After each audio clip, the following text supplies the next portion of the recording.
Bring me in.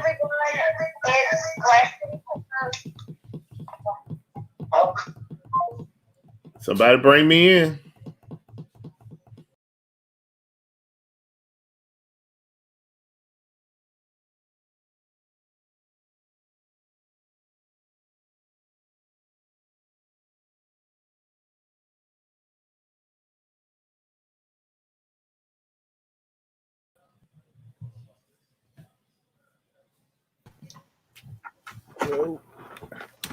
It's good.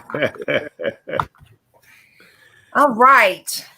What What's going on, y'all? What's going on, fella? Glass City Pickers here. I'm Tanya. I'm Chris. And we have special guest with us tonight, Buffalo Picker and McDonald's to Millionaire. What's up, y'all? That you can work off your system, mate. Hey, can y'all hear me? Yeah. All right. McDonald's Millionaire, what's up, man? How y'all doing, man? Man, we doing, man. We doing. I'm glad you can make it, man. Yeah, for a few minutes until dinner get here. You might have to turn yourself up a little bit. Let's see. Can you hear me now? Yeah. Loud and clear. McDonald the Millionaire, Buffalo Picker. I'm glad y'all joined us for sure, man. You dig?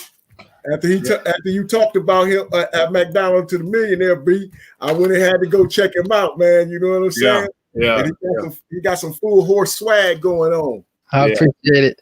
That's Detroit for you. Hey, you see, you got the 419 on my shirt, man. You hear me?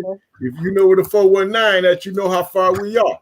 You know what I'm saying? So I'm glad you could come out and hang out with us tonight on this Tuesday. And I have a few topics I wanted to talk about. This show is based on our hustle and what we done through the week and talk about miscellaneous things, but it's mainly talking about reselling and how you making moves in this reselling business. But things have changed a little bit right now in this reselling business. So, you almost got to move at a snail's pace if you're allowed to move. They got restrictions around here on us, but we still able to sometimes shake and bake when we need to. But I had a question for y'all, but I'm just going to let y'all go ahead and introduce yourself to the people that's out there with us. And everybody, thank you for coming and hanging out with us tonight. And I'm going to let y'all go ahead and introduce yourself. Either one can go first. Hey, everyone. I'm Buffalo Picker. I've been reselling for 2.5 years. I am a part-time reseller. I work full-time for the federal government, and I am retired military. I'm glad to be here tonight.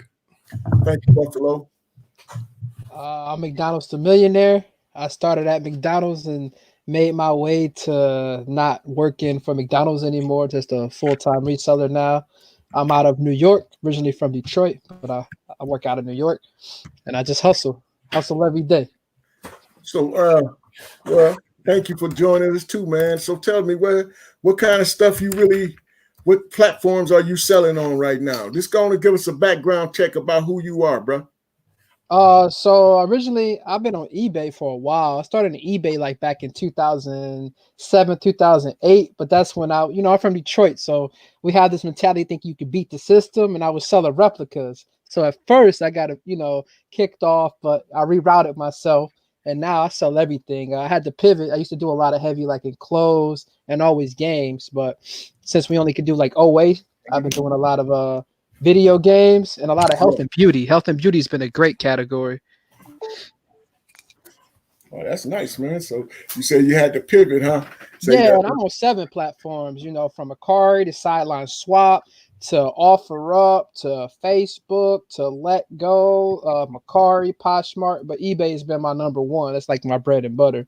Right. And a little bit of Amazon, not too much, but a little bit. Merchant Fulfilled on Amazon. So how long you been dealing with all these platforms on a regular besides eBay? I just picked up OfferUp maybe in the last 3 months. The other ones picked up about last year. Poshmark I've been going, and Macari I've been doing for about since 2017. Okay, so how you liking those different platforms besides Amazon? I mean, besides eBay, because I know you say you fulfill through Amazon. So how you liking them other platforms that you didn't ventured out to? Oh man, I love them because it gives you more opportunity to sell. That's kind of how I look at it. Yeah, You know, and some items actually you can set a little bit higher, you know, to that market because they're not looking on places like eBay to where they're trying to cut a deal. right, So especially on Poshmark, they charge you 20%, but you usually make it up because the buyer pays for shipping, and you can charge like anywhere from 20 to 30% higher price than normal on eBay. So Poshmark is my second largest platform that does produce well for me. Then third would be Macari. Fourth would be OfferUp. okay. Well, we just ourselves, we just got on Macari. We usually doing eBay and Amazon. Okay. And as for Buffalo Picker, you know, we always doing this show. We do other shows together, and we kind of, you know, ins and out with one another. But on them platforms that you heard, have you changed to any platforms besides eBay and Amazon? No, that's it, man. Like I said, I try to you know, I don't knock nobody hustle for what they do and how they do it. Yeah. I mean, for me, I just have to get comfortable. It's like I'm a numbers guy, and if the numbers is telling me to go that route, then I'm gonna go that route with the numbers. And that's what kind of basically when I got into the resale game, I started out with eBay and then I crossed over to Amazon. Basically just looking at the data that I was given, I was just noticed that they was getting more eyes on their platform than everybody else. Right. So right now, I'm still in the process of trying to become a reseller with Walmart. It's a third party reseller. So I'm basically right now I'm chasing the numbers. I mean I like those. I like everything I hear about those other platforms to sell. But right now, for me and my business models, I'm just like trying to chase the numbers. Okay. Okay. So go ahead. No, I just wanted to give a shout out and thank everyone for joining us. I'm trying to keep up with the comments and thanking everyone for joining us. If you have any questions, anything you want to say, go ahead and ask. Yeah, for sure. And you know, Mac Tamil, just answer a question for me. So you went from hustling at McDonald's to global hustling. Yeah, I was a manager at McDonald's, and I just, you know, I knew there was a peak. You know, the only option for me, considering like background and everything, is to be an entrepreneur if I'm going to make six figures or more for myself. You know, there's really no other opportunity for me to enter in besides that. And there's only going to be a cap everywhere you go, and I have a different mindset. So I was like, you know what? I'm gonna work McDonald's for a little bit. I'm gonna keep putting my $100 in a week into inventory till I get to a place to where I can be like, all right, I see you. Right. You gave him the deuces, huh? Yeah. And you said you already had been on YouTube doing your hustle. So you have been making videos back then? No, I was never on YouTube like that. I was just like, I'm a heavy watcher of content on YouTube. Okay. A lot of hours. That's how I learned everything that I love. You know, it's I call it YouTube University from entrepreneurship, how to think about your business model. Because we don't even know how to do that. That's not taught, you know what I'm saying, where I'm from, how to like he said he has his business model, that's what he's gonna stick to because of his time or whatever constrictions. Like Walmart, that's a good hit. Right. Yeah. You can get, you pushing volume then and it's just easy.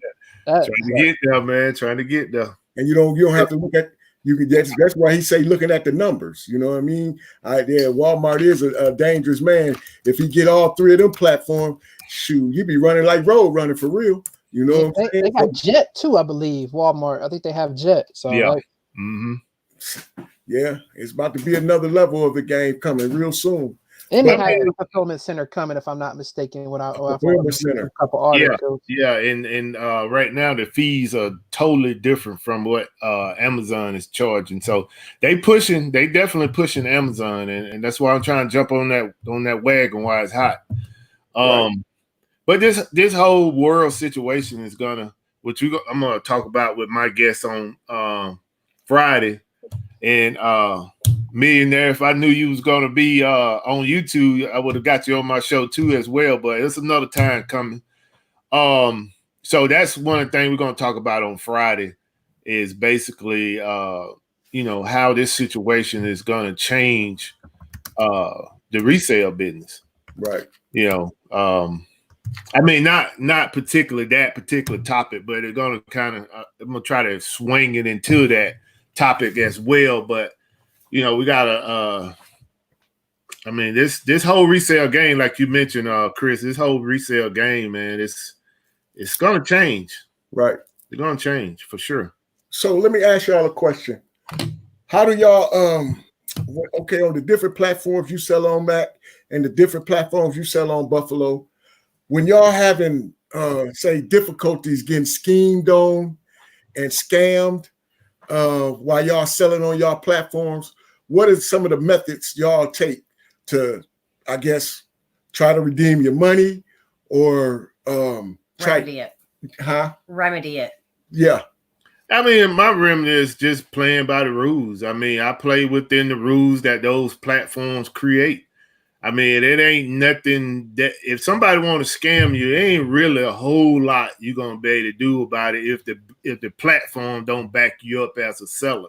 Right. So, I just try to play within the rules. If it's worth me fighting for, I'll fight for it. If it's not, I just fall back. I mean, I have had items stole from me by buyers that I probably paid $6 for it. I just laugh at it. I'm like, that wasn't even worth stealing. But, I send out a book bag and, they send me a little Johnny book bag back that he'll use for 2 years, and I don't fight that kind of stuff. Now, if it's a big item and it's worth fighting for, then I do whatever I have to do to fight. Like, case in point, as a buyer, not on the seller side, but as a buyer, I bought my daughter a gift for her baby shower. Right. And I wanted to get there before I got there, so she'll have it. So I had it shipped to her because we're in 2 different states. And somebody ended up, I guess, watching the UPS truck or whatever. And as soon as they delivered, they came in and took it right behind them. So basically, eBay was real good about it. They just said, hey, get us a police report, send in the police report, and we'll refund you your money. I mean, that's within the rules. Right. So if it's worth fighting for, I'll fight for it. But if it ain't, man, I'm not chasing $6. I'm not going to do that. Right. You got to look at it for what it's worth. How you handle yours, Mac? Me, I get you into questions. See, I'm a question person. When you start opening up questions, you give people an inch, and they take that whole mile, and they usually hang themselves once you ask questions like, "Oh, I'm so sorry to hear that, but can you answer a couple questions for me?" And typically, if they're trying to scam, they're gonna get ghost, and if not, they're gonna get so agitated by my questions to try to help them that they're gonna give themselves up in the chat, and then the platform is gonna side with me. So I'm with Buffalo. I'll play by the rules, but I'm gonna ask some questions that's gonna make you have to splurge out to make it make sense for me. Right. And if it's not worth it, I don't care. You know what I mean? Yeah. A couple of dollars, I'm not gonna sweat. All right, you want to return, keep it. Buy $14, keep it. Who cares? If it's under 30 or less, I don't fight you. But if you really coming for me and I can let you beat yourself, then I'll take care of you there. Right. I mean, we pretty much on the same page. It's all about the value. If the value is high enough, I'm gonna fight. If it's not, they can have it. I'm not gonna trip about it. I probably already made my return on investment anyway out of the whole bundle that I bought. So right. So I hate to cut you guys short, but dinner's here, so it's birthday dinner here, so I'm all right, man. It was your birthday. Oh yeah, man. Yeah, man. Happy birthday, man. Hey, man, thanks for it, man. Hey, man, you gonna have to come back and holler at us, man. For sure. Happy birthday, bro. I'm gonna reach out to you too to see if we can. I'll let Glass City go ahead and bring you back, but after that, I'm gonna see if he can come on over to he can come on. Okay. You can come all right, well, I'll hit you up. All right, guys, I appreciate you. All right, man, enjoy your birthday, man. Enjoy, bro. Yeah, that was good, man. That guy young too. Yeah, man. Young Buck. We was chopping it up on Instagram today. You know what I mean? And he was like, yeah, I seen y'all on there. We popcorn and everything. And he was like, I said, man, you can come on and hang out with us anytime. You feel like you got time and you can come hang out with me tonight. He said, man, if I do, I'm gonna pop in. But I see Treasure Dog, Devil trying to mess with us tonight too. Yeah, Reverend Resale out there. He was like, Reverend out there. Hey, Rev. it ain't worth the time. You're right about that. It's definitely not. Worth it. No, that's what when we at Christmas time I did sell some sheets. Supposedly I was a woman in Georgia bought them for her sister in California, and like 3 weeks after Christmas she wanted to return them because it wasn't exactly what she thought. So I simply said, not a problem. Could you please send pictures of the product? Because I always take pictures of everything before I send it. She couldn't send any pictures. She couldn't find them. So therefore she kept the product. She didn't want to return it after all. Yeah. So I'm just like, I do the same thing. I ask a question. I don't ever have a problem if you want to return something or, but we put that link in there for I want to definitely well, I want to definitely ask questions. Yeah. Well, yeah. Well, when I see her sitting, because I don't usually, sorry y'all, I don't usually be on the phone when she calling. I didn't put something on Instagram and it won't go off. Hey, but, live TV. live and uncut, baby. But yeah, I see her going at it with them sometimes, and I think about what was the product and what was the product that they trying to scam us on. And truthfully, if I look at it and see, I tell her it ain't no use to going at them like that. You might as well bag up, because the simple fact, like you said, we didn't already probably made our money back. And on top of that, is it worth the stress? Yeah. And so if it ain't worth the stress, I ain't dealing with it. Yeah. So how your week been going this week, Buffalo? So far, it's only on Tuesday. So how it's been going? What you been getting done this Tuesday, man?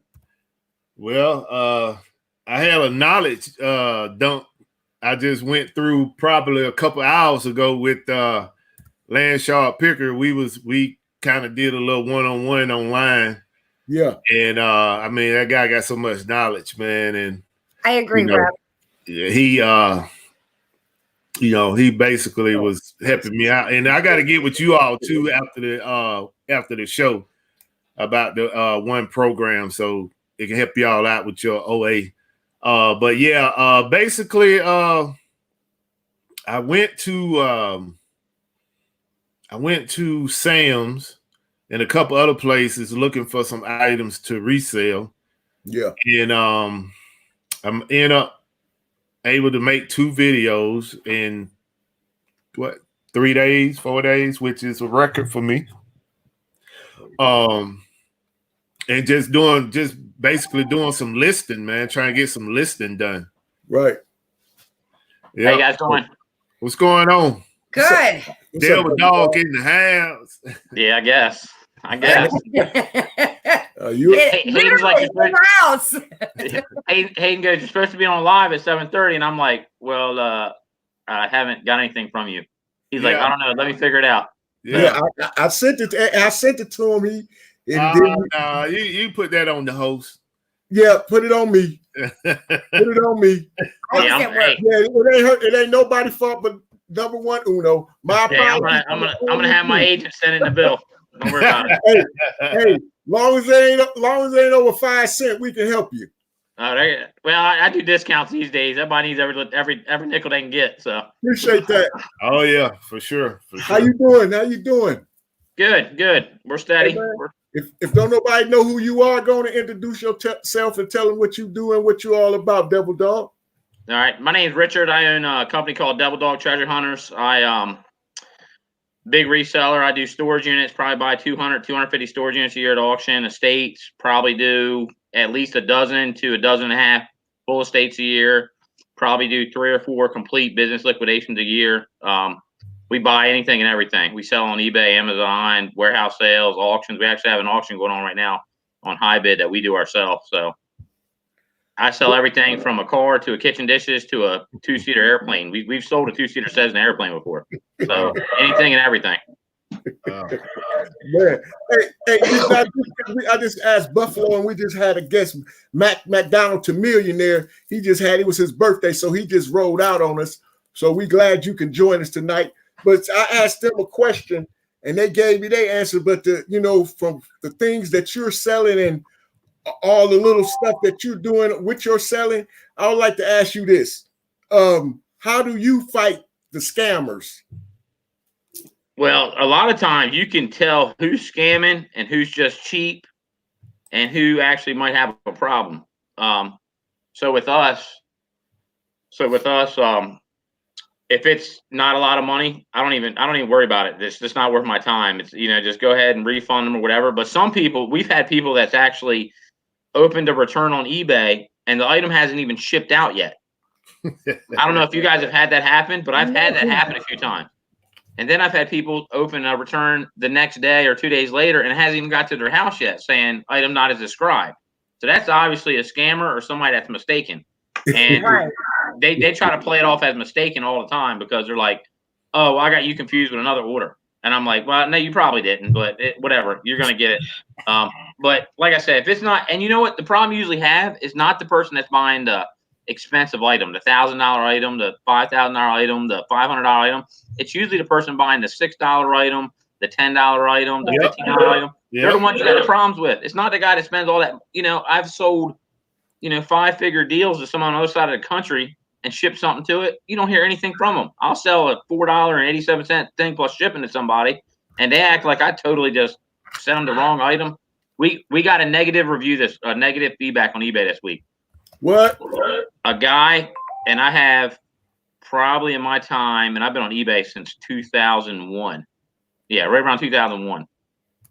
I had a guy, apparently one of my employees sent him, and it wasn't Hayden, but one of my employees sent a lens. We only have one of this color lens, and he got it and says, you sent me the wrong color lens. And I'm like, well, and I'm not going to tell him he's a liar, but I'm like, well, open a return. We'll be happy to send a prepaid label. You can ship it back. And it was $9.99 plus shipping. It was like $2.76 first class shipping. So his message was, you sent me the wrong color lens. I'm leaving negative feedback ASAP, exclamation point, and had about 100 of them behind it. And I'm like, 0 feedback. And that's the ones that'll leave it to you. 0 feedback or 1 feedback or 10 feedback. They're the ones. And I said, just open a return. I said, we'll take care of it. I said, I'll give you a refund. I'll send you a prepaid label. It's not a big deal. I mean, people if my employee screwed up, they screwed up. I'm sorry. So what do you do? Leave negative feedback.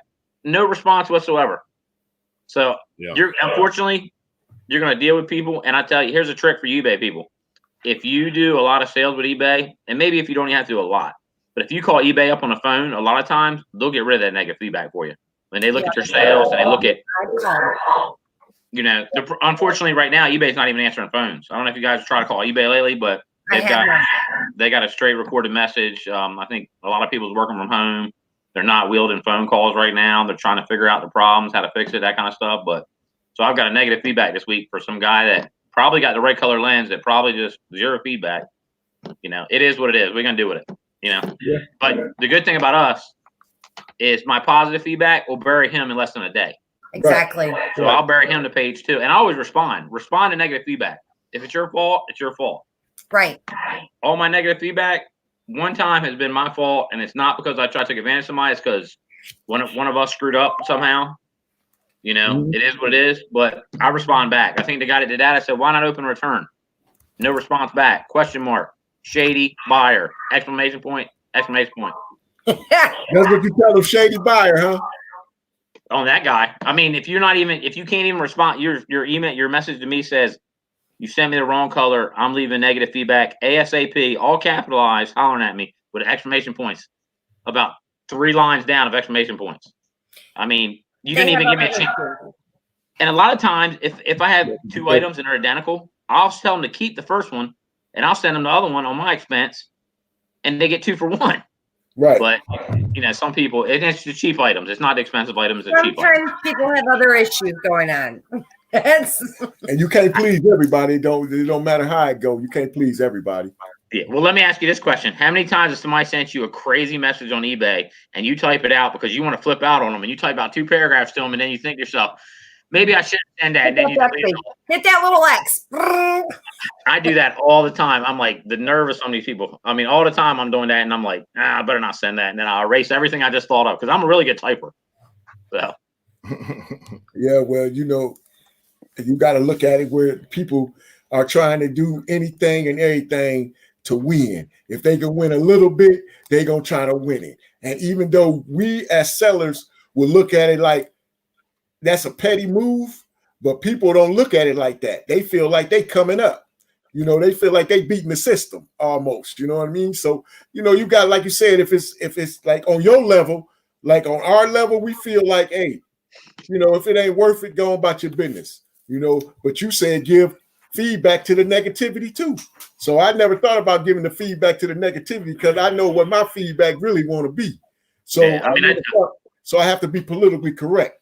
Well, unfortunately, the feedback, you can only do so many characters, so you can't really like more than like 10 words or 12 words is probably a max you're gonna get on a line. You can't write a whole paragraph. I wish I could. And another thing for sellers on eBay is a lot of people don't leave positive feedback. They're happy with experience and they just don't leave feedback. You look at our sales, and I'll give you, I don't know what our number is for the month of March as far as total sales, but I'd say we've probably done 2,500, 3,000 sales probably in the month of March between 3 accounts. And we probably only get 20% of them people that actually leave feedback back. So there's a lot of sales we do that you don't. So my feedback, realistically, on my one account, my feedback should be in like the $50,000, $60,000, not dollars, but $50,000-$60,000 range from when I started. But I'm only, I don't know where I'm at, probably 7,000, 8,000, maybe something like that. When realistically, if everybody left feedback for every transaction, whether neutral, I should be tons of that. Right, you're right. Not everybody does. And eBay used to, I don't think they do anymore. They used to send reminders on feedback, and that used to get people pissed off because I think I don't know if they still do it or not. Because they had it, well, one time they had an option where you can uncheck it and not reminder send. Because eBay would send automatically message from you saying, please, did you like this product? Please don't forget to leave feedback. And that sort of goes the wrong way because you might piss somebody off and be like, hey, why are you reminding me to leave feedback? I like the product. Why are you bugging me to leave feedback? Then they're leaving you neutral feedback, but quit bugging me and stuff, Right. So that's sort of a bad thing for a seller too. I'm not sure. I don't know if they do or not. I'd like to thank everybody that's out there in the audience. And if you're out there backstage, let yourself be known. Come out the shadow, as Buffalo Pickers say. Join us, smile with us, ask a question, ask anything. If you want to know anything, what's going on with us, you can ask, leave a comment, whatever you want to do. I like to say, what's up, Fat Man the Flipper? And Reverend Resale is out there. Simply Dana is out there. Let me see. I don't got my glasses on. Nurse the Flipper. She's looking for my readers. Nurse the Flipper. All y'all that's out there, I'd like to say thank y'all for joining us. And well, I've been I think I've been coordinating with Hayden more per se than you. And I was asking him how y'all business been going, how the sales been jumping for y'all since I know you last time you was with us. You said that you had a big sale, and I know I seen you had an online sale going on. And I just wanted to know how things been moving for you and how the business been running for you. Well, I can tell you our eBay sales are staying the same. They're not going down, but I think a lot of the positive from that is we did a big boat part deal in December. And I listed thousands and thousands and thousands of parts. I mean, it was a priority to get all these parts listed before the spring come in season. And I thank God that we did, because that is what's carrying the business right now. Okay. I mean, 9 out of 10 sales are boat parts right now. I mean, it's in season now. People's fixing their boat. Them sales are carrying everything. As far as our warehouse sale we did 2 weekends ago, it was probably, I did less in 3 days than what I usually do by 1 o'clock the very first day of the sale. That's when the whole coronavirus thing hit. Thursday night, our sale was set up for Friday, Saturday, Sunday. People were scared to come out. We still did good money, but not on par for what we usually do. And it wasn't the merchandise. It was just people were worried and that kind of stuff. So what we have an online auction running now that we're doing through High Bid, which actually it looks pretty good because I got about 107 people registered right now. And a lot of people bid last minute for that. So all the bidding usually takes place the last 3 or 4 hours of the sale. All right. So that's on par, but we had to, so our governor yesterday shut down non-essential businesses in our state. Right. Our business is considered essential because we're warehousing, manufacturing, that kind of stuff, online sales, storage. So that's our category we fall on. We're not a retail place. The only difference is I don't feel comfortable having a on-site preview for this sale like I usually do, where I have 40, 50 people come out at one time and look, because by law, we're not supposed to be over groups of 10 right now. Right. So what I did, I don't know if you guys checked it out, but I did me and Hayden did a video yesterday. Yeah, I watched it today. Yeah, we did a video today going through everything, showing them hands-on, added that to the link of the auction. We'll still do previews. If someone wants to call us, make an appointment, come out, we'll do one-on-one previews. Right. But we just had to change up a little bit about how we did it. So, it is what it is. You got to deal with the times, man. I mean, you can't just quit. You can't throw your hands up and quit and be like, hey, this beat me, I'm over it, and just go work at McDonald's. I mean, you can't do it. I mean, you got to fight. You got to adapt and overcome and find a different way. So I'm not sure how the sale is going to go. It all depends. I mean, I think it's going to go well. The problem with the back end of that for us is all my estates right now are on hold because the contracts are getting pushed out, canceled. I mean, a big one we were supposed to do, the couple buying it was from Portugal. Travel restrictions are shut down. I mean, that one would have literally took me over 7 days to pack that house up. I mean, it would have been enough to do 10 or 15 sales. Wow. That much inventory. But because the people can't get in the U.S., that's done. I had another one set up for this Friday. That contract's pushed back for a month and a half now. So she's not ready to do anything for that. So that's sort of made the state sale side slow down. Right. The storage units are pretty much all the national chains are canceled till at least May. So Extra Space, Public, U-Haul, Easy Storage. That's the main ones. I mean, they're the 4 big ones right there. They're canceled till at least May. So you got a few mom and pop still on, but all the storage units are done. The flea markets, for the flea market guys that sell there, I've got a lot of phone calls from friends of mine that buy storage units that do flea markets only, no online. They're like, hey, come buy my merchandise. Come buy my merchandise. And I'm like, unless I can put online right now, I'm keeping my capital to float this business so I can sustain. I mean, if I buy a bunch of stuff that I'm trying to do an auction with, or one of my regular high bid auctions, that kind of stuff, hey, it might not work out in my favor. If they can go online, eBay, Amazon, it's going to go there. But that's the merchandise I'm buying right now. If not, I have set my business up to sustain itself for months, for months down the road for situations like this. Right. And that's a smart business plan on my part. Unfortunately for, my eBay employees is we will run out of merchandise within the next 3 to 4 weeks if I don't find some online merchandise, because we can list a lot of merchandise fast. Right. That's a downfall, but that's just, and the way I figured it is, look, maybe we do, we reorganize the eBay rooms, maybe we come a little bit more organized now with some downtime. Maybe there's some listings we can tighten up with all the thousands of listings. We can tighten up some stuff.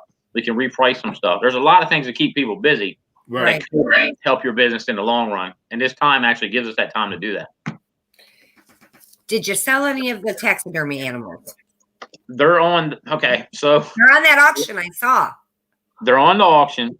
I got permission from so this is a weird story. So I got permission from the state, the lady that's in charge of the head of taxidermy, Maryland Department of Natural Resources, all that stuff. And I said, and I'm not going to say her name online. I said, ma'am, can I sell this stuff? She said, you can sell anything that's non-native to Maryland.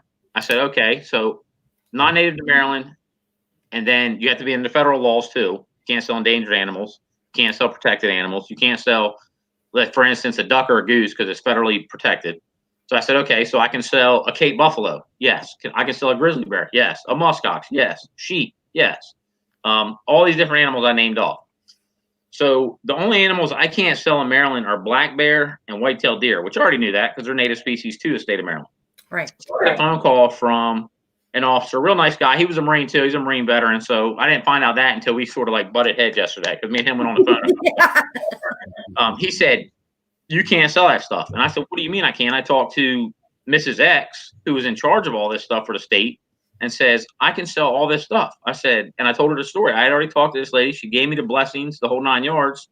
Well, from an enforcement side, you can't sell it. And he sent me, I said, well, you need to call this lady because she's in charge. She might not be your boss, but she's in charge of all this section for Department of Natural Resources for Maryland. And so he made a phone call. She is home now because of the shutdowns. So she's not responding back. So he sends me a text message with a copy of Maryland laws. And I said, doesn't even call me back. Just send me a text message. And I said, I understand what the laws is, but I called and verified this. I said, okay, if you're telling me I can't sell this after I had the state's blessing, then send me a check for this amount of money that I paid for with your blessing when I bought it. Right. And I said, because you can't tell me one thing one person that's in charge of everything tell me one thing for state, and then you come back from the enforcement side and tell me the complete opposite. I said, this is the difference whether I stay open 3 more weeks or not. I mean, at this point in time, not necessarily, but that's what I told him on the phone. Right. I said, think about it from my side. He goes, all right, well, we'll get you a waiver. There's got to be I said, I'm not lying to you. I said, if I was lying to you trying to be shady, I'd have black bear up there. I'd have whitetail up there. I'd have ducks out. I've had all this stuff that I know I can't sell up online. I said, but what I have on there, you're not going to see walking around the state of Maryland. I've already got the blessing from the lady. So they're up in the air right now. They shouldn't be, because I've already been given the whole Christian, Right. the whole 9 yards. So that or the state's going to buy them from me, because it's just you can't tell somebody one thing when you're in charge. And then I understand it's 2 different sides of the law. Right. But so he said, how did enforcement get involved? Did they just monitor your site or something, or? No, they received a complaint probably from somebody that hates hunting or whatever. Oh, okay. They received a disgruntled somebody that didn't have anything else better to do than try to just. Pissed off that you got them and they didn't. Well, I don't even think it's that. I don't think it's somebody didn't get it that I did. I think it's more of somebody that saw it, that doesn't believe in it. And I even said it in one of our videos. I said, you might not like this. I understand. I might not like something else. But, I mean, Buffalo Picker, you tell us, why do we serve in the military? So people can have their rights and opinions, right? Right. That's right. Don't put your opinions on me. I don't push my opinions on you. As long as we're all within the law, then it is what. If you don't like it, you don't have to watch it. If you don't like me talking right now, you don't have to watch it. No offense, Glass City Figure. I hope they all watch the show. No. Hey, I respect it. We respect it over here. Yeah, I know. But somebody that ain't got nothing better to do, just filed a complaint with Maryland Department of Natural Resources and complain about it. Look, if you don't like it, you don't have to bid on it. Why make someone that's trying to follow the law? And if you actually knew what we do for our community as a business, why would you make my life harder? Because we give more back to the community than I take in from the community. Right. I mean, take Little League Baseball in my town. Last year, I donated $500-$600 baseball bats to their opening day to give away to kids for free out of my pocket. Right. I mean, so I'm not a greedy person. I mean, I've had this conversation with my wife all week. I said, it's just somebody being nosy, don't like what you're doing, jealous, whatever reason, and they just want to start trouble for you. Well, when you start trouble with me in my business, I've done my homework all the time. I mean, in the military, I've crossed my T's and dotted my I's before I do anything, because I'm not trying to ask for forgiveness, or what did it say? You better ask for forgiveness and permission. I already got the permissions. I don't need the forgiveness. Right. That's just the way I do business. So they're up in the air. Whether they stay or not, I don't know, but I don't see why. No, none of them have told yet. No, we're praying that you get rid of them, because first of all, they're beautiful, and second of all, that's going to be some nice for you.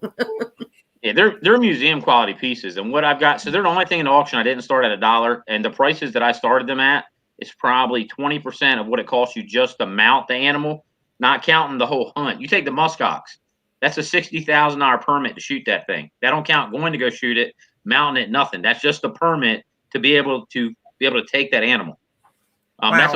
That's a $100,000 animal. If you go hunt that animal, that's an $80,000 to $100,000 animal right there. Wow.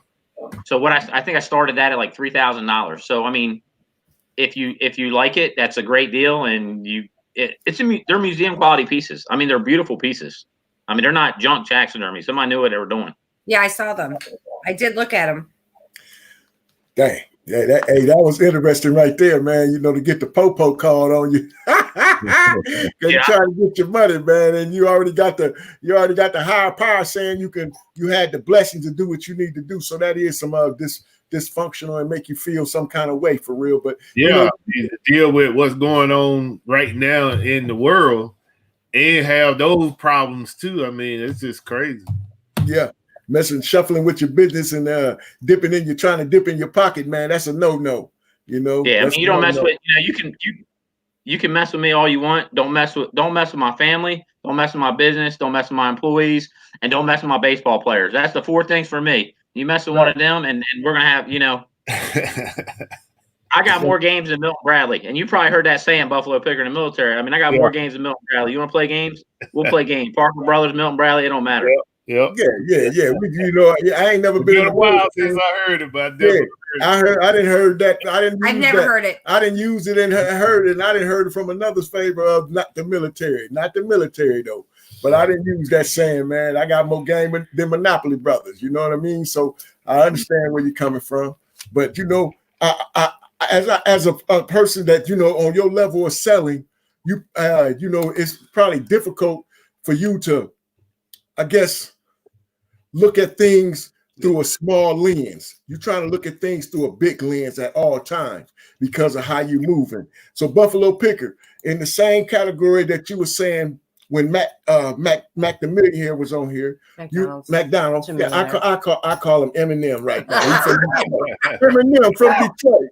Mac to Millionaire. That's who I'm talking about. When you he was on here, you were saying that you're gonna take your business to the other level of having 3 different resale platforms to sell on. So, right.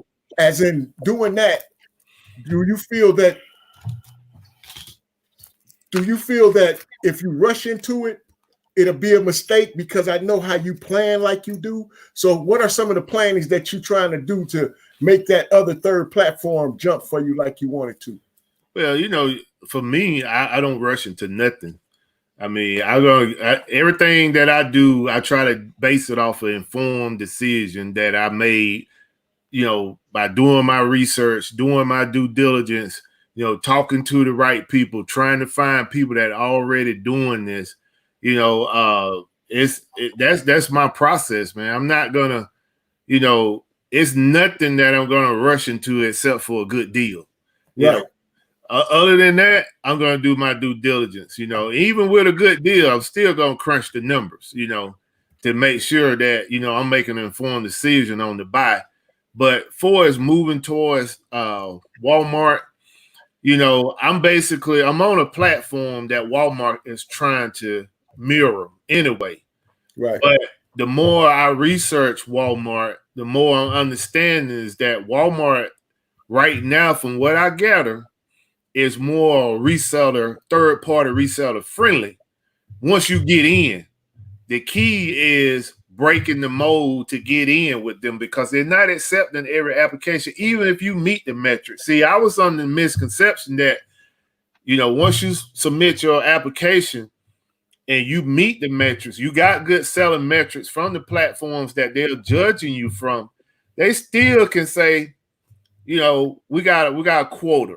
We only going to take 20 this month, right. Or we only going to take 10 for this quarter. You know, so that's what you up against. So, you know, I'm just trying to figure out. I understand what they're doing. I understand their business model, but what I'm trying to figure out now is, besides the performance metrics that they judge you off on these other platforms, what else am I missing to get into that market to sell? But at the same time, I'm looking at products once I get into this market that can supply me to stay in this market and be viable in that market. You know, so it's a lot of stuff that got to come together before I make that move to say, okay, you know, they gave me the okay to come in. I'm ready to go. Even if they give me the okay, I still got to have all my ducks in order to make that move, because everything I do, I try to calculate it so I don't fail. Even though, you know, I did the same thing with product, crunch the numbers, everything looking good, I still make a bad buy. That stuff happens. You know, in resale, you're going to make some bad, you know, purchases. But with this move, I think this move is very viable, you know, for my business, and therefore I'm gonna take all the information I can get to make an informed decision before I go into that route. Right. Got you. Well, you know that, you know, one thing you always told us, you know, crunching, when we doing our reselling thing, you said always do your research, do your research, do your research. So yeah, you know, you got to do your due diligence with this business. It can cost you, you know, and none of us came in this business to lose money. Right. Even though sometimes it happens, but it's not enough to cripple your business. Right. You know, so if I lose $15 here and there, I'm cool with that. You know, Right. that's a mistake that I learned for $15, and I know not to make that mistake again.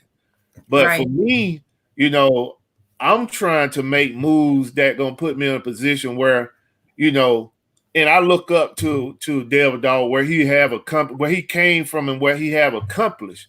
You know, Right. I'm trying to get to his status or beyond. You know, I know he's trying to get beyond the status he's in, so I'm trying to get to his status. Right. You know, everything is steps. You know, you can't, you know, just like a baby can't come out the womb running.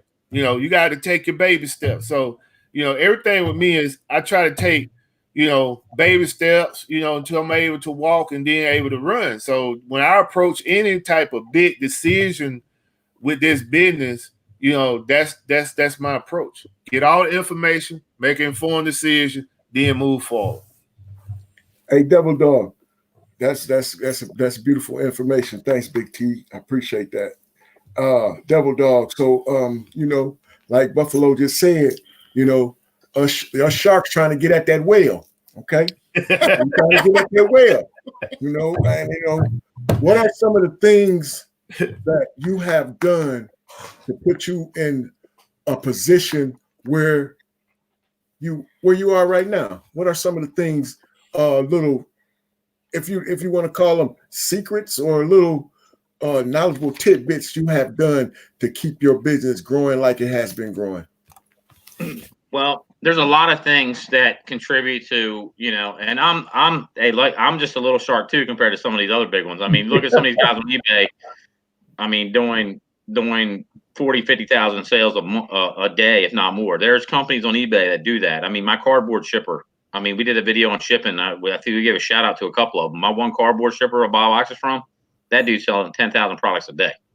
I mean, so, you know, he's getting a good deal. But what we've done, you know, like I said, I started off, for those who don't know my background, I've said it a couple times. I started off working out of my garage, you know, and then, you know, fast forward, you know, 8 years later, I've got a 9,000 square foot warehouse and that kind of stuff.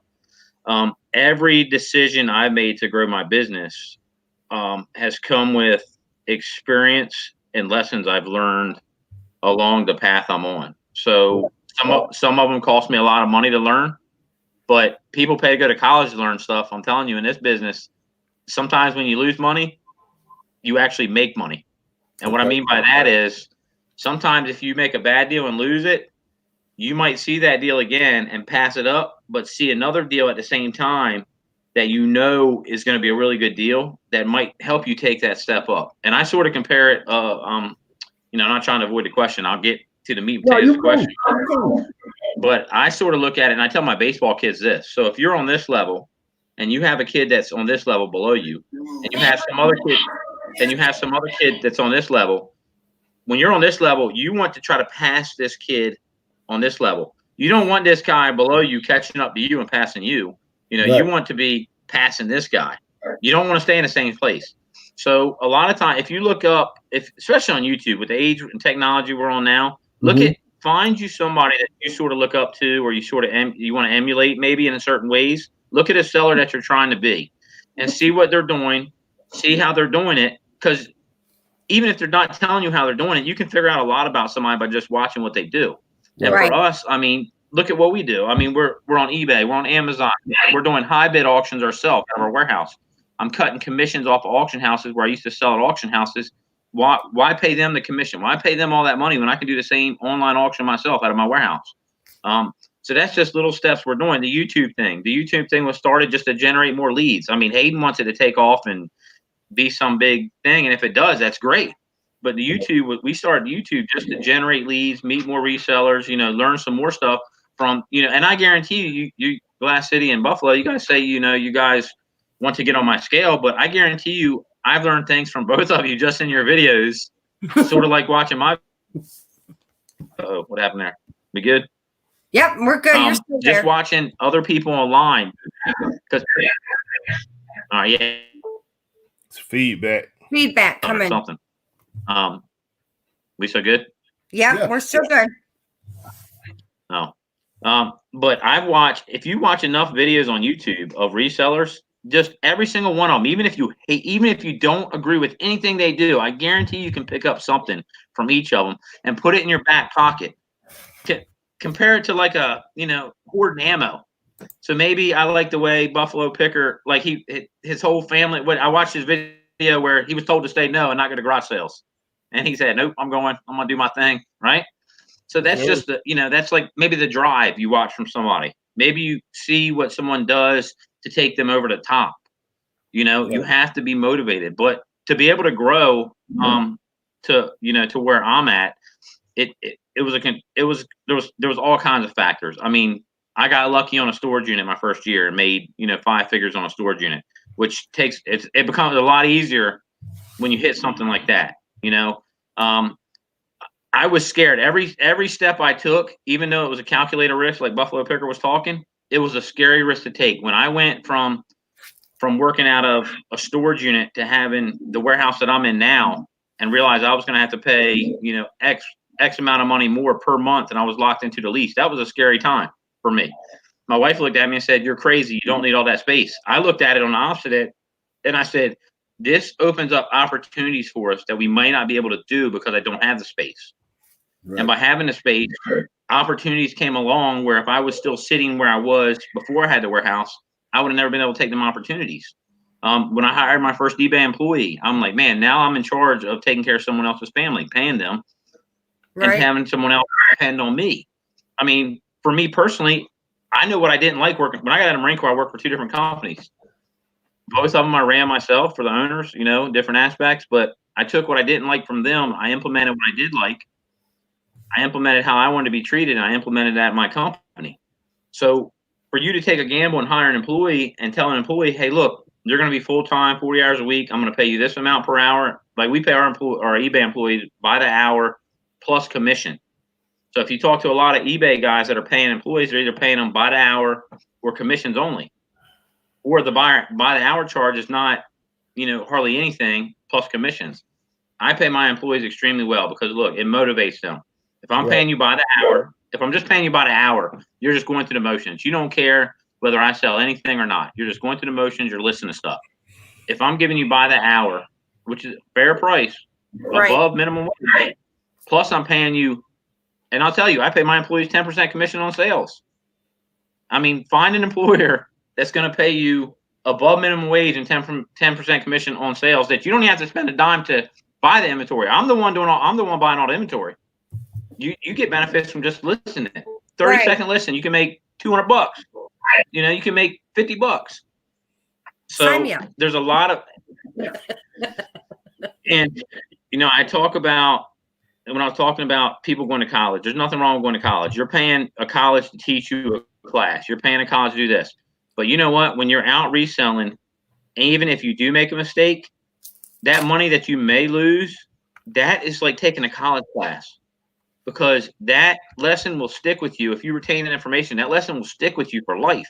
And you'll see that same scenario play out again where you won't, hopefully you don't make the same mistake. Because if you make the same mistake twice, I think the definition is like insanity, doing the same thing twice and expecting different results. I mean, and I'll give you a perfect example. In a storage unit game, when they open a unit and you see a bunch of brand new merchandise and it all looks the same, 99.9% of the time, it's dead stock, worthless product.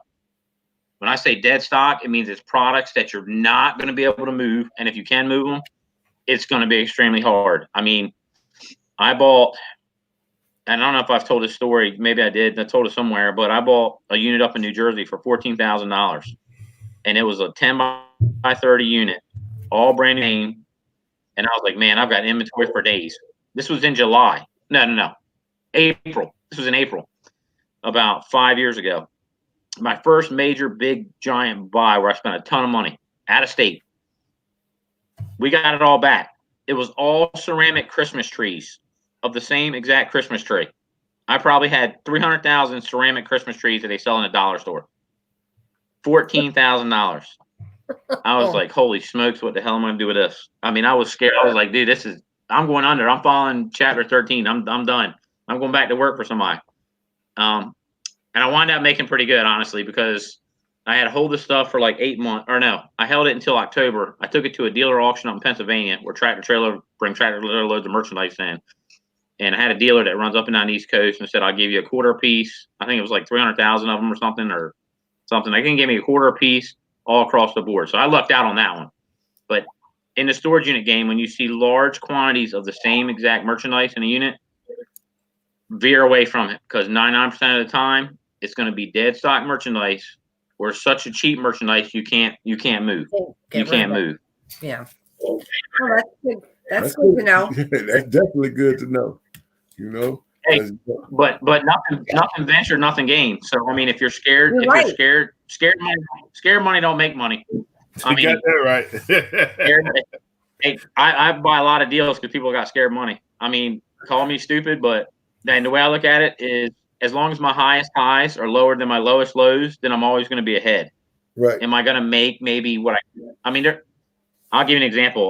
Was it this past October? This past October, probably I started out the month, everything I did was wrong. For 3 weeks in October, everything I bought was wrong. Dead wrong, dead wrong, dead wrong, dead wrong, dead wrong.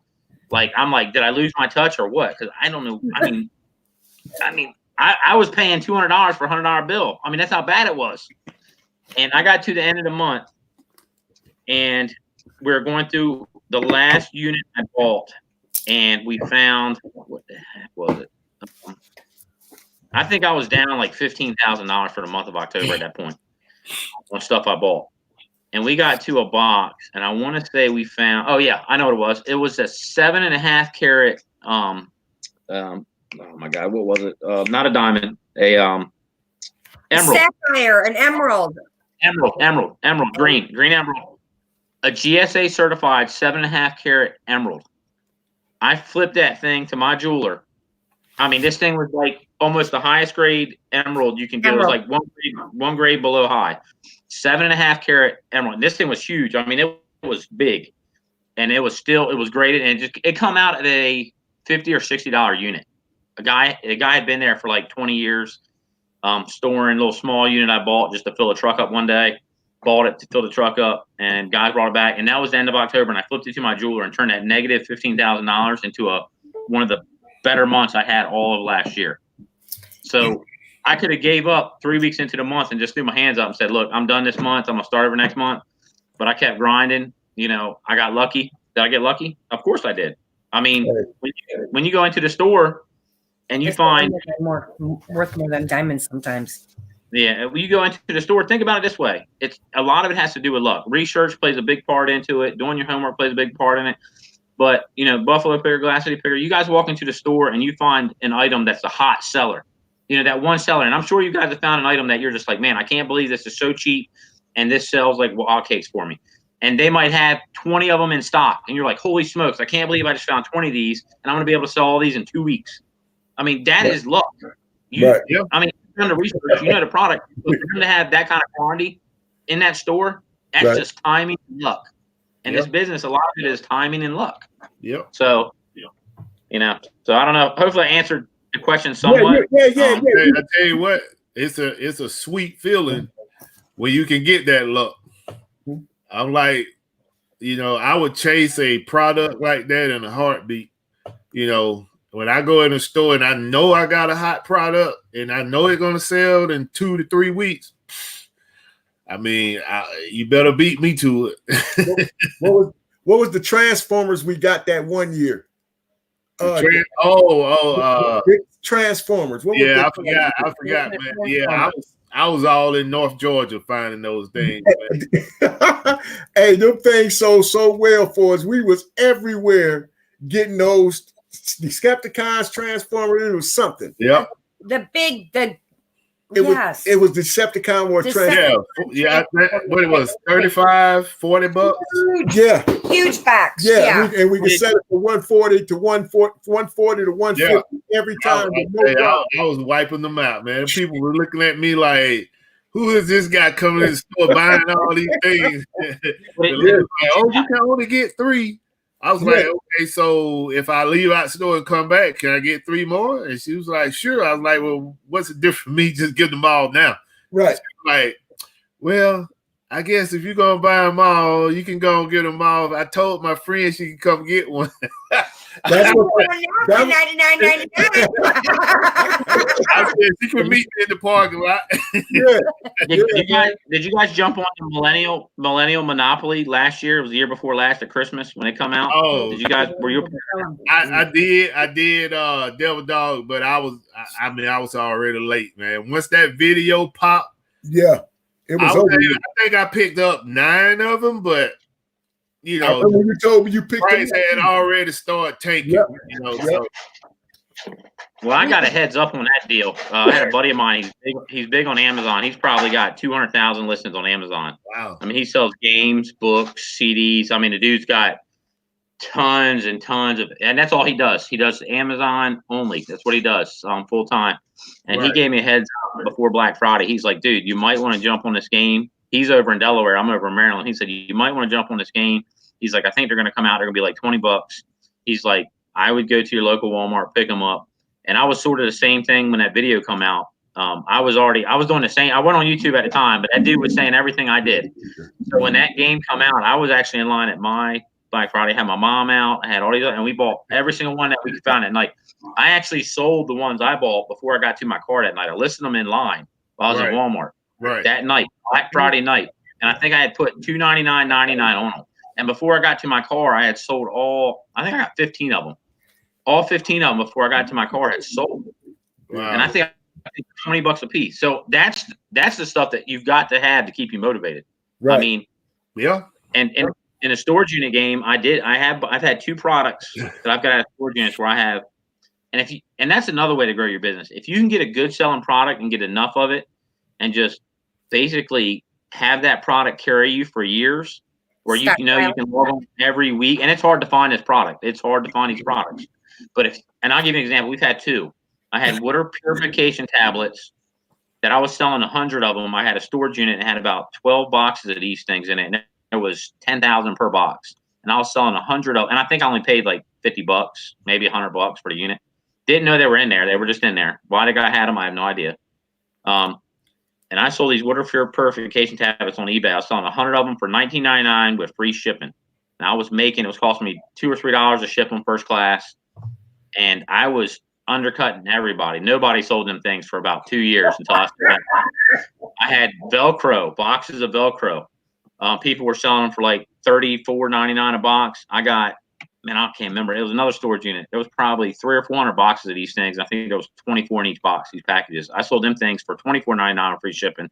And I sold them things for like almost 3 years before I sold out. But every week I was selling 10, 15, 20 of them every single week. And that's the kind of products that can really jump your numbers if you can get that kind of quantity of good sellers. I mean, but it's hard to find. It's hard to find it, and it's hard to find it. But it is out there. Yeah, they are. Those are good buys.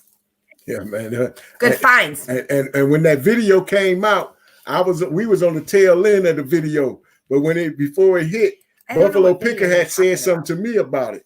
And when I went and then I heard that the video come out, we couldn't find them nowhere here. That was our problem. We couldn't find them nowhere. Restricted. No, we couldn't find them anywhere. We couldn't find them. So I was like, man, what they talking about? And I go look at that video. I seen that and I seen how it got played out. I was like, oh my God, man. Yeah. I was like, oh, and you said, man, I remember you told me I got some. I was like, I mean, but you know, the good thing about games like that, man, is you know, they tanked in the market so fast, but it's like this past January, I mean, they did go back up to regular price, but this past January they had them in stores for like $4, you know. And the way I see it, I think I picked up 20 of them. I'm just gonna sit on them. I mean, because they're gonna come back around. I mean, it may take another year or two, but it's gonna come back around because the market got flooded with them. Then the market gonna, you know, pan out, and you know, people gonna want them again. So, you know, I got 20 out in the garage waiting for, you know, that price to come back around. So, you know, I can hold on to them. I got the space. So Hey man, before we end this, we're gonna do our little show and tell, but I had a couple more questions to ask y'all, and we're gonna be done. I just want to ask y'all, with the things that's going on right now, I know our business is going okay. We've been moving some units on Amazon, and we've been moving a few packages here and there. But do y'all think this might, if the things keep going the way it's going, that your business might be in trouble?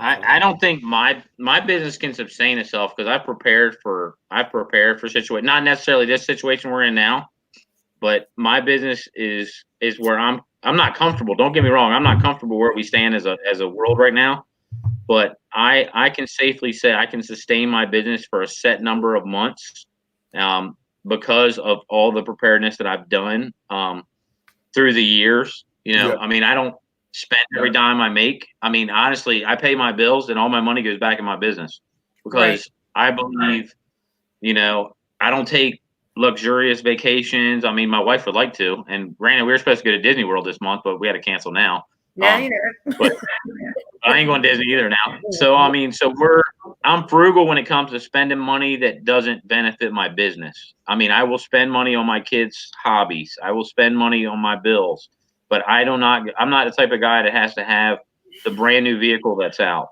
that has to have, the top of the line stereo system in my house. I mean, don't get me wrong. I live in a nice house and everything else, but I don't need to impress people. What I need to impress is my business growth. That's what I'm trying to impress, the growth of my business. Because no matter your opinion on what I drive, your opinion on how I live is not going to sustain my business. So, that's just basically it is for me. I prepared for this. Is it going to change the way I do business?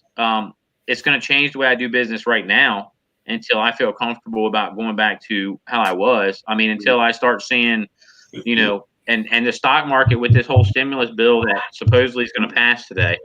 The stock went back up today. Gold's starting to jump back up the other way a little bit. So there's positive things in the economy. The problem is the people that are buying.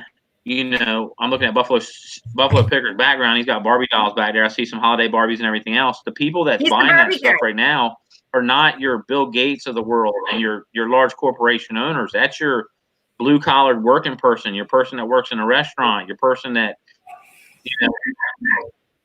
but that kind of stuff right now, until the economy starts, until we get back to normal, whenever normal is again, and we'll never be normal again after this situation. But that's the kind of product, that maybe, 3 weeks ago, somebody's like, you know what, I'm getting this new holiday Barbie, and they don't care if they have to spend $60, $70 to put it in their collection. But so I can see some of these sales taking a hit right now until people can actually go back to the work. I mean, right now people are worried about how they're going to survive the month of April, come April 1st, how they're going to pay that bill, how they're going to pay that rent, how they're going to pay the mortgage, how they're going to pay the light bill. I mean, I don't have Bill Gates buying for me on a daily basis. I don't know if you guys do. Maybe you have Warren Buffett hitting you on Amazon up, but I have, I have the blue collar worker that's buying stuff from me. I mean, it's sort of like the taxidermy I have on high bid right now. That's a luxury buy. So, do I expect to sell it at this point in time? No, not really. Probably because the people that have that kind of money are worried about how they're going to take care of their family, and I understand that. Right. But at the same time, unless I can put it on eBay or Amazon right now, because e-commerce, people sitting at home, so you're going to get sales that you didn't have before because people are bored at sitting at home, that kind of stuff. So you're going to see some sales from that. But am I going to go out and buy a whole house full of furniture right now that I can't sell online? Probably not. I mean, if the deal's right, I will, because I have the space to sit on it. But at the same time, there's going to be a lot of good deals that come up.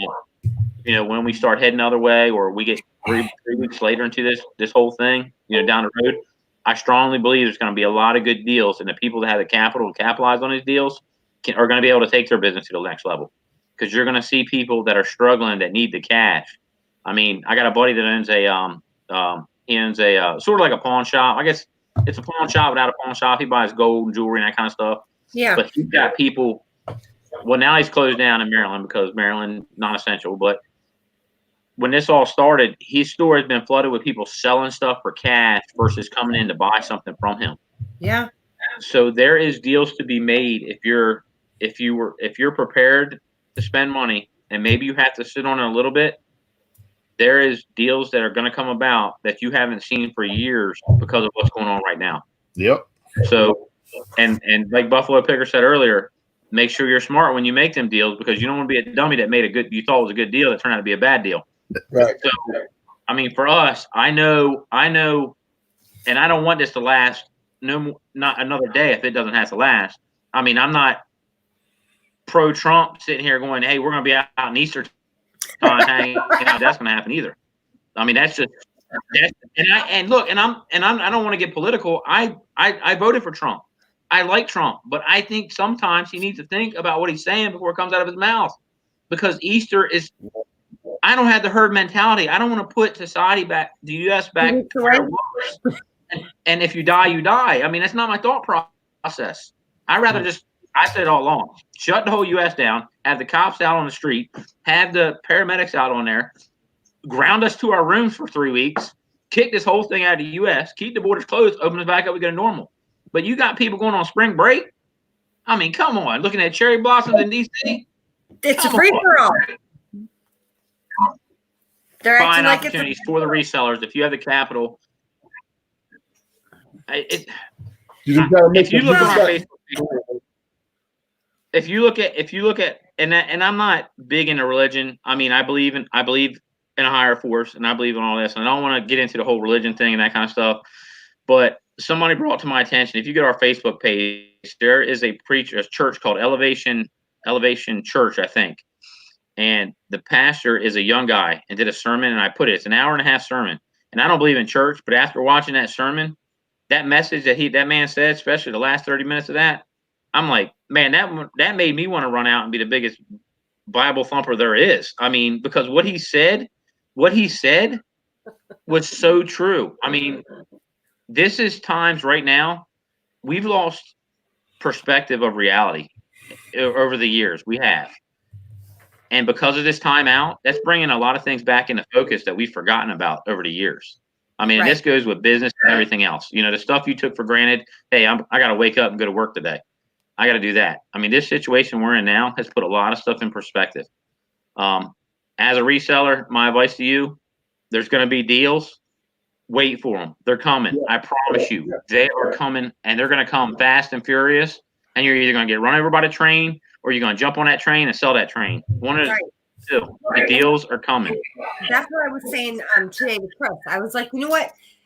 Okay, for example, I guess, can we start our show and tell too? Because I kind of want to. So with my show and tell, what I was going to say was, I like Ray Dunn. Okay, Devil Dog, you're going to be like, shut up. You're good. She's an artist, Ray Dunn. She's an artist out of California. She's boomed on the market. She makes bazillion dollars, okay, off of this stuff. These women flock to TJ Maxx, Marshalls to get these things for $10, $20, and we sell them for $50, $60, $70. So, like I was telling Chris today, I'm like, well, geez, I have so much of this stuff that I have, and it's all listed on eBay, but I'm thinking, oh my gosh, these women can't get to TJ Maxx and Marshalls, so guess who's going to be selling this stuff? We are, because they want their Ray Dunn and they love it. So to me right now, it's kind of a good thing that TJ Maxx and Marshalls is closed down, because this girl's got a lot of Ray Dunn. And if you want some, hit our eBay store up. We got some for y'all. But you know, we gonna end this note. Buffalo Picker, you have anything to say on that note? I have more. For us, Your wife doesn't like Ray Dunn? Devil Dog? Chris. As the Devil Dog froze. No, he's not froze. My wife. Oh, there he is. I'm good. You guys keep going to black screens with circles around you. So it's like hide and seek. My wife has OCD like me. So if you look at my house, everything's got a place. And if it don't have a place, it don't have a house to go in. I mean, so we've got like severe OCD in this house. I mean, this house is, I remember my twins who are now 13, they had a playroom, which is now my office. I used to be in a corner upstairs at one time. But the kids would go when they were toddlers and they'd mess up the playroom and she'd be right behind them picking stuff up. And I'm like, they're just going to come back and make a mess again. She goes, I don't care. I don't want it on the floor. And she would do this all day long and it would drive me insane. But my house, we don't have a lot of knickknacks in my house. I call them dust collectors. I just No, don't they're have not dust collectors. They're beautiful. This is coming from an OCD girl, okay? Don't let her go to TJ Maxx or Marshalls because if she finds one, she's done. I'm just telling you, you're done. Let her go to Tanya's treasure chest on eBay. That's where you go. Anyway, Buffalo Picker, that's where you go. Back to what I was saying, man. So you have anything you want to add to that question I asked Devil Dog about with this situation that's going on, man? How strong you feel that the business gonna stand, or do you think things gonna keep getting worse? And as we can't get out here like some of us, sometimes we got to get online. But what you think? I mean, I work for the federal government, so I get to see some things that everybody ain't privileged to. Right. And my thing is, I'm skeptical right now, man, because until we get control of these numbers, people getting sick. Yeah. I mean, I don't know how this thing gonna go, really. I mean, because what I'm looking at, every day, these numbers are not under control, man, at all. Right. And I don't know why the message is being pushed out the way it is, but hey, I ain't in those leadership positions. Right. But as far as on a business aspect, I think for the reseller, long as those carriers don't shut down, we good. Right. We good. I mean, it's just business as usual. You just got to make a few adjustments, maybe not expect the same prices that you've been getting for stuff, make those small adjustments and, take care of the things that you can take care of.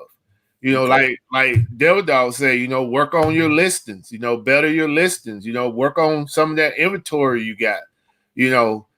This is, this ain't no time for the reseller to be sitting on his hands. Right. You can't sit in your house thinking, oh, I can't do nothing because I can't go out to the store. I can't go to the storage unit. It's plenty you can be doing.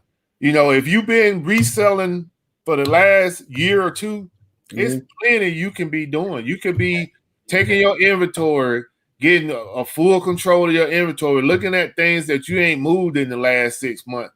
Okay, so let's do a price adjustment. If I do a liquidation on this, is it going to hurt my business? No. Those are the things that you need to be looking at. If I had something in here for a year, let me go back and look at this stuff, figure out, if I sell it for the minimum price, is it going to kill my business? Is it going to hurt my business? That's the kind of stuff you need to be looking at. And just another thing that I agree with, Dev Dog throwing out these gems on is, stack your money. Don't make no bad decision with your money because the deals are coming. You got to look at this. This is what I look at. I ain't saying I'm the smartest person in the room or nothing like that. What I look at is we in the business of finding clearance items or any items that we can take to flip. And these stores, you got to look at right now, these stores, the main stores that are open, the viable stores, they're moving grocery. They're moving things that people need in their house right now. All that other stuff is sitting on the shelf. So guess what? All those items that were supposed to move between February and March to get ready for April, that stuff is still sitting in the store. And the stuff that's supposed to replace that stuff is still sitting in somebody's warehouse. Right. Guess what? When this stuff is all said and done, these stores are going to be liquidating that stuff to get it out the way to replace it with the stuff in the warehouses. Okay. So guess where I'm going to be at? I mean, like Devil Dog say, stack that money up. Make smart decisions now. Not saying just sit on your hands and don't buy nothing, but stack up majority of your money and wait for that big deal, but still kind of keep your the life support going on with your business. And that's what I'm doing. I mean, I'm going out there, make adjustment on things that I can find, hit the garage sale, you know, take the precaution, put your gloves on, put your mask on, go hit them spots if you can. Go to the stores. If you selling on Amazon, they already told you what you can't send in and what you can send in. If you're a toy guy, which y'all can obviously see I am, okay, these toys are on the shelf. I'm going to find some stuff that I can ship in. Right. I'm not just sitting here at home afraid, Right. you know. But I mean, that's what I'm doing. I mean, I'm just like, again, I refer to Devil Dog. I am putting my money up, and I'm taking some of my money and trying to make a smart decision on things that I can buy that I know I can flip. You know. Well, you know, not that. Well, you know, I today, you know, I got my little shipment of my little one of my things I had got, and yeah, I was just like, I'm cool on trying to make outrageous purchases, especially if they're in the toy category. You know, this weekend we just sent out some to Amazon. That's something we ain't never done. Whole different avenue. And we sent out. We had to adapt to change. Yeah, we sent out food products. Because we're Hey, not man, I know my brother was on here, man. My brother on the show in the shadows, man. He was like, "What document you talking about?" What's up, bro? Yeah. So we definitely had to make an adjustment. So that's what we've been trying to do, man. And I'm keeping my money. You know, I've been saving. I've been going in my shoebox. Let me do this, Chantel, because Devil Dog might be more interested in this one than he was my Ray Dunn. Yeah, he might be. So we did. No, I like it. I like it. I am going out. I am investing all my money in Ray John, right? Ray Dunn. RAEDUNN. Okay, Ray Dunn, I'm going to be your biggest buyer because I'm buying you out and I'm monopolizing this market of Ray Dunn tomorrow. Come on. I'm going to find one piece of Ray Dunn anywhere in the world. Hey, I'm all in. Listen. Hi, Bridget. Hey, honey. This is what we honestly we had to. We're doing our show and tell now, so we showed this the other day, but we did have to adapt to change because we can't send our toys in, we can't send our comforters in, we can't send 97% of what we send into Amazon. We can't send it now because they want food, they want supplies, they want medical supplies, they want inventory for your home. They want stuff that you can use. You know, there you go. Who can't use this? There you go. That's a bolo right there. Yes, sir. Who can't use a bunch of popcorn to watch Netflix while you're stuck at home? Yeah. We got Netflix.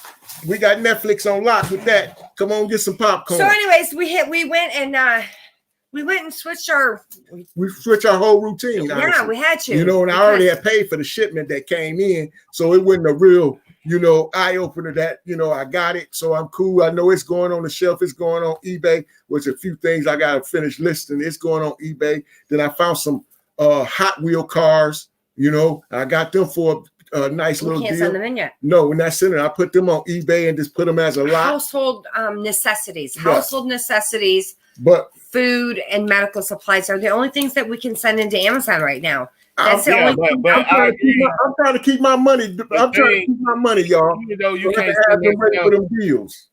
Even though you can't send that stuff into Amazon, you still got another platform you can list that stuff on. Right. That's what eBay. Yeah. So I mean, same thing. I mean, these dogs, you already, everybody should already know the story on those. Yeah. Those they are there for a purpose. There was never an intention to send those to Amazon until a certain time. But the other toys, I mean, those things are listed on eBay. I mean, I'm trying to push much product I have to eBay right now that I can't send in to Amazon. Devil Dog, do you get lots of toys and stuff like that? Yeah, it depends. I mean, I bought storage units that were just all toys, like collectors, and it'd be all toys. I bought a locker a couple years ago, and it was a 10 by 30, and the lady collected African American dolls, like toys, that kind of stuff. It was, and that stuff was actually big money because they make less of them than say a white doll, a white Barbie. They might make 1 million of, but the sorority African American Barbie they might make 500 of. But we got that locker, and it was nothing but brand new toys dating back to the 50s of African American toys. Yeah. And like there was a Barbie head. A Barbie head. And that Barbie head sold for like $700 or $800. I can't remember. It was used in a box, but they only made like 100 of them versus the white version. They made like 5,000 of them. Yep. And I was only listed. I mean, so we do get a lot of toys. There was a unit in December. I didn't buy. I made another guy pay like $9,000 for it. I think is what it went for. A little 10 by 15 unit. It wasn't, but it had a lot of models and stuff. And he wound up eating it. That was one of them units. Like, I'm so glad I didn't buy that because I would have ate a big loss on that. Right. But that one was all models, and when he pulled the models, the boxes were all put together. Every single one, thousands of models where somebody put them together, like from the 50s and 60s. Still had the boxes, but all the models were put together. So he lost like 80 to 90% value in them boxes. But we do get toys. So. You Devil Dog, you put out a nice little gem there. A lot of people don't know that about Barbie, the black Barbie and the white Barbie and the Latino Barbie or whatever they call that Barbie. A lot of people don't know that, you know, people that actually deal with these Barbies, they be knowing that stuff right there. Like, you know, if they come out with a certain type of Barbie, they're only going to make so many Afro-American Barbies. And then, you know, once those are sold, that's it. You know, it's just like the one I just showed you. That's about the same ratio. They probably made 10,000 of those and only made 500 of the African American. That's why the African American ones sell for about $50 more because it's hard to find. Yep.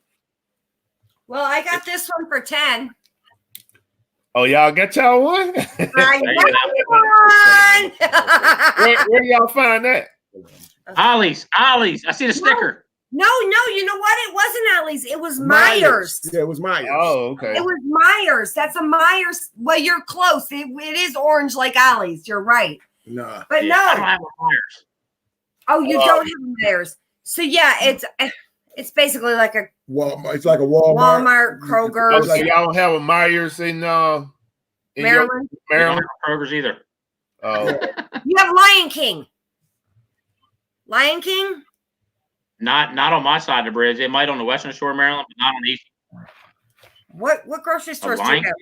I watched the movie. I got the Warthog mounted in my sale.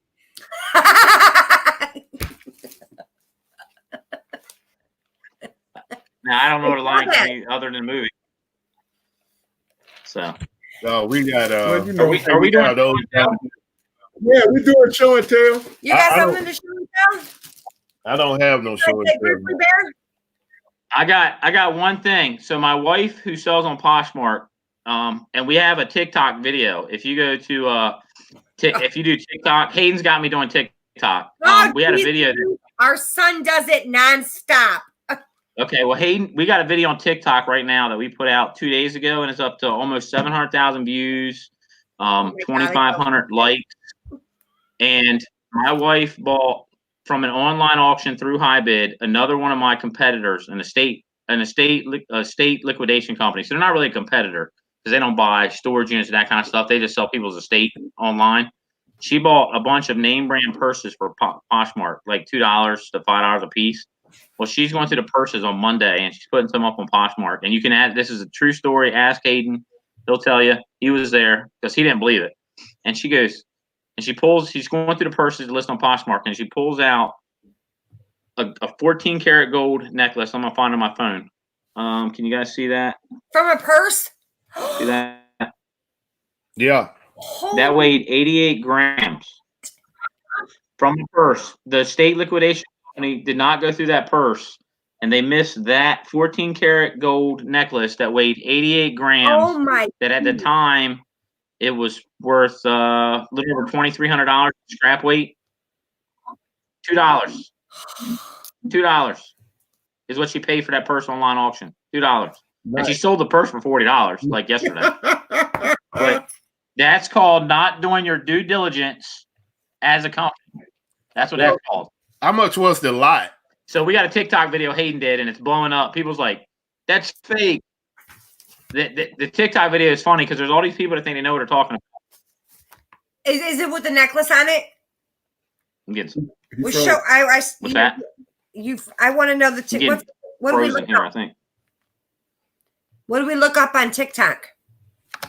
Is it under Devil Dog? You guys got me? Yeah, you freezing a little bit, but you're still there. We can hear you. Yeah, he's freezing a little bit. Yeah. Yeah, he freezing a little bit, y'all. But I still would like to thank the resellers that then came out with us. Yeah, I can hear you. He's back. Yeah. Oh, okay. What's the TikTok? Where do we go to on TikTok? He freezing. Let me see. Let me pull it up real quick.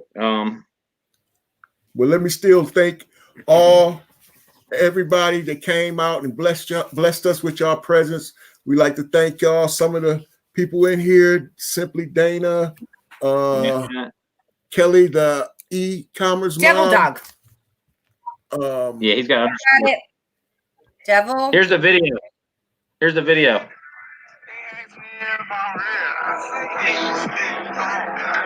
My daughter gonna love this chip.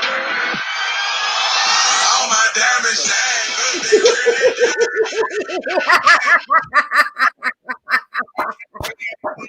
Yeah, that's the video. Oh yeah.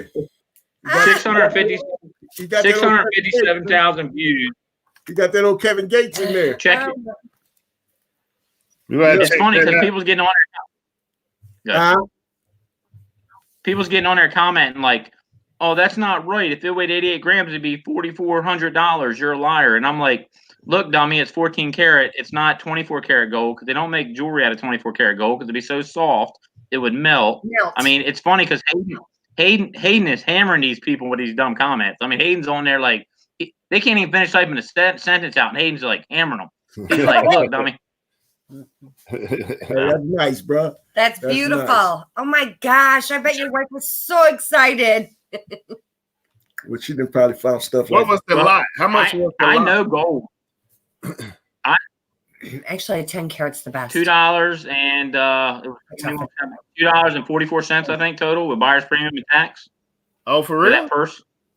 No, I'm saying she bought a lot. Yeah. So she bought like $52 worth of purses, I think. I think it was like $52, $57 worth of purses. Right. That purse in particular, she had paid $2 for. And it had that, and I don't know how they missed something that big. Like that, like you gotta be blind to miss something that big in a purse. But she pulled it out, and I know gold because I have a lot of gold and silver. I sell gold and silver. I deal in gold and silver. And when she pulled that out and looked at it, I knew it was legit just the way it looked and felt. But I was like, there's no way that they missed this. There's no possible. I could see if it was a storage unit and you forgot what you had in there. But it's not a purse that you're selling individually. I didn't. But hey, good for my wife. That was a good hit for her. That was a blessing, man. That was a blessing right there. Yeah, that was a good hit. So now, with that said, if you're going to buy on my high bid auction, I promise you, none of my backpacks have $2,500 worth of gold jewelry in them. I got to look at high bids too. If you still want that Ray Dunn Devil Dog, just hit us up. Sure enough, make a deal with you. Quarter the market with you. Hey, but on that note, we'd like to say thank y'all to everybody that came out. We appreciate it. I had a great time tonight. Thank you so much. I'm gonna share the wife when I get off here tonight. What did he say? You cut up. I didn't hear you. You're gonna share it with the wife. Go ahead, share it with the wife. She got a good eye. Thank you, Devil Dog, for coming out, hanging out with us. Buffalo Picker, as always, thank you for coming and blessing us. We like to say good night. Y'all have a good night and be safe. Wash your hands. Wash your hands. All right, Devil Dog. Everyone. See you guys. Thanks for having me. All right.